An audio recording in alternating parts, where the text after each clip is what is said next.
I think it makes sense in some cases to really rotate reporters so that you don't spend so long on a certain beat that you start to lose your contact sort of outside of that circle. Well, that's exactly, or you become a tool of lies, which some Pentagon reporters have become, I would say, one in particular. But what's the mechanism for pulling that person back and putting that person on another beat, or for fixing that? I listen, I've never been a manager, but it just seems to me when I worked overseas, I saw this with some of the British news organizations, that they would rotate people into the United States for a few years and then they would take them back to Britain.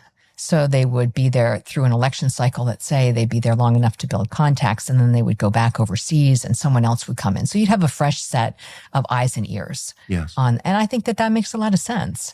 It can be a little frustrating for a reporter because on some beats, it takes you a decade or more to really start to build the contacts and the reputation with individuals. But I do think that you have to check yourself. You have to ask yourself, am I really checking it out to the degree that I need to be? As Professor Blood would say, just because your mother says she loves you doesn't mean you should not check it out, right? That's right. I learned that firsthand. Yeah. That's a different conversation.